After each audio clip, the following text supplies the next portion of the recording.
السلام عليكم ورحمة الله وبركاته. صاحبي كسر هذا channel كيف شوف official فضل هذا channel كعصب تانو سبسكرايب كره تظهرنا لو جبتنا بعض ما waxaan doonayaa inaan caawa ka hadlo xanuunkan farahan baa ku haya caalamka loo yaqaano coronavirus oo social media hadday noqoto warbaahinta caalamka toddobaadkan iyo bishanba laga hadalhayay caalamka oo dhan ayaan doonayaa in aan wax ka sheego ama dhowr iyo tobanka waddan ee ugu sarreeya xagga dhimashada iyo xagga dadka uu ku dhacayba aan idiin soo gudbiyo aan idinla wadaago anoo xagga dambena kaga dari doona wacyigelin ayaan xagga dambena kaga dari doonaa barnaamijkaygan laakiin ugu horreyn waxaan soo dhigi doonaa liiska waddamada ugu sarreeya xagga dhimashada iyo xagga dadka uu saameeyey xanuunkaasi aan inoo bilaabo ugu horreyn waddanka oo xanuunka ka bilaabmay ee loo yaqaano Chinaha ayaan ugu horreysiinaynaa ama number 1 ba ahba waxaa waddankaasi dadka uu saameeyey waxa weeye 18221 qof ayuu saameeyey xanuunku waxa xanuunka u dhintay aan idhaahdee 3281 qof waxa xanuunka ka bogsaday 73,655 qof waddanka labaad ee kusoo xiga waa waddanka Italy ama Talyaaniga sida hadda u taqaanid waxa Talyaaniga uu dadka uu saameeyey ay noqonaysaa tiradiisu 47,300 aan idhaahdo 68 qof ayuu saameeyey waxa xanuunka u dhintay 7,503 qof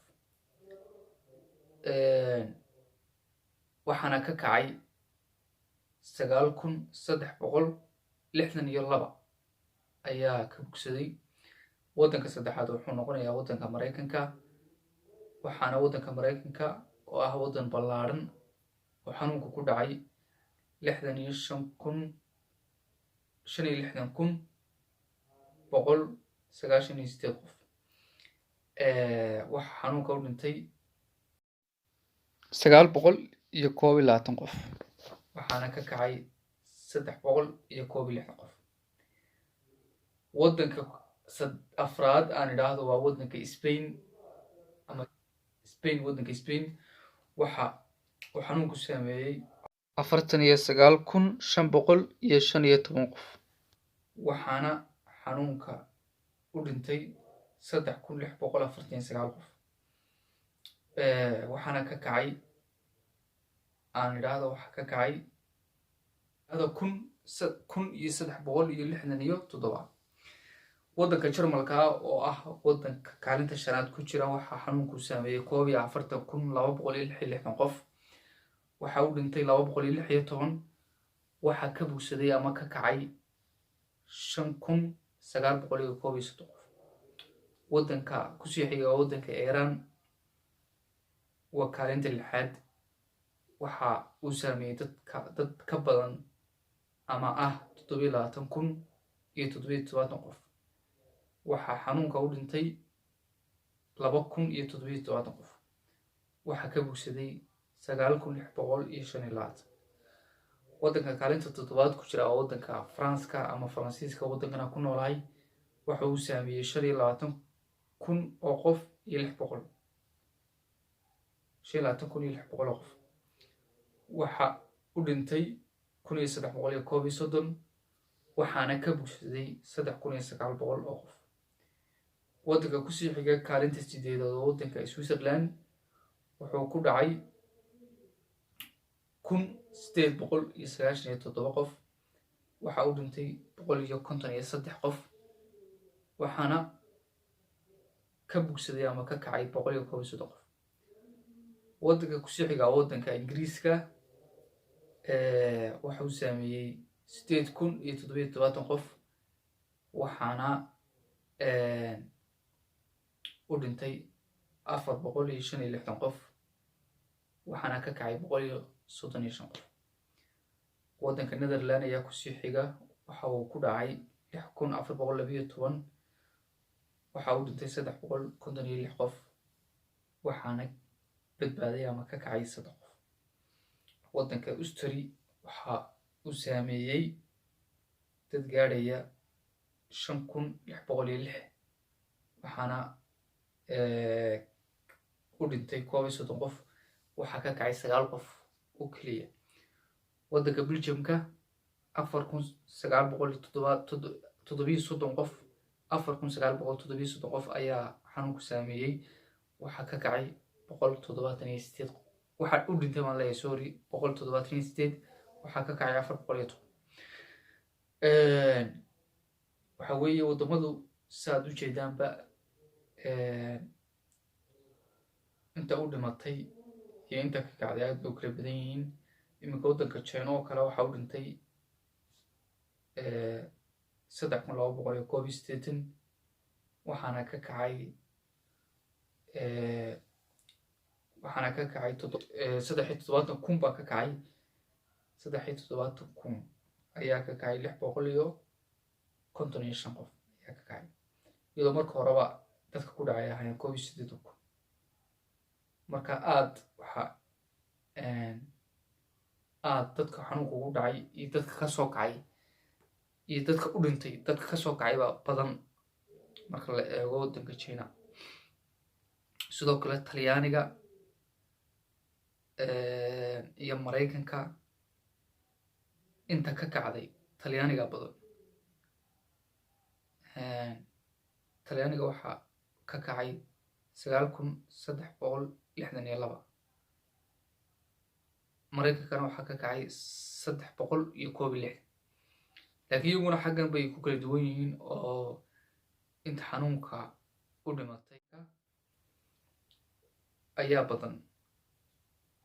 sida Talyaaniga uu 7,000,503 ayaa u dhintay Talyaaniga.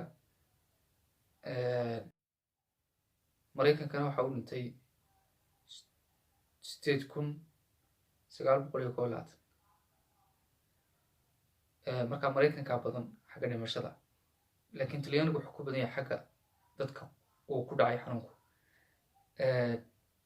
marka sidan number 1 number 2 iyo number 3 wadamada loo soo kala waxa weeye waa dadka uu saameeyey ama ku dhacay ayay ku kala horeeyaan, laakiin xagga dhimashada iyo xagga ka kacitaanka dad qof inta ka bugsatay wadamada looma xisaabin. oo kaalmaha haddaynu eegno oo kale iminka waddanka Jarmalka oo kale waxaa ka kacay 5,930. gebigooda waxaa u dhintay 260 qof. marka wadamada saa loo xisaabin maayo, waxaa loo xisaabinaya sida inta qof ee uu ku dhacay wadamada. number 1 iyo number 2 loo kala gelinaya. iminka number 1 China ku xiga, Talyaaniga number 2, Mareykanka number 3, Spain number 4, Jarmalka number 5, Iran number 6, France number 7, Switzerland Kuuriyada Waqooyi ayaa iyadana kusii xigta, Ingiriiska iyadana kusii xiga, saasay usii xigaan.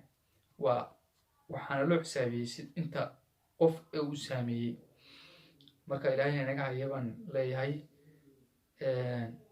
aadna waan idin salaamaya. waxaan kala doonaya inaan idin soo gudbiyo iminka waddankan ku jiro kale bandow baa lagu jiraa.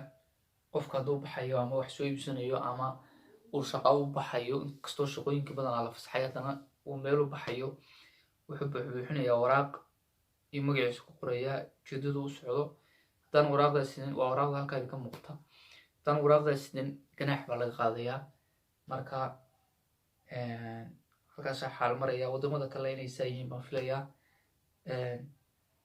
marka aad baan idin salaamayaa. intaasaan doonaya inaan idin soo gudbiyo liisaska wadamada ugu sarreeya xagga dhimashada iyo xagga saameynta guud ahaaneedba,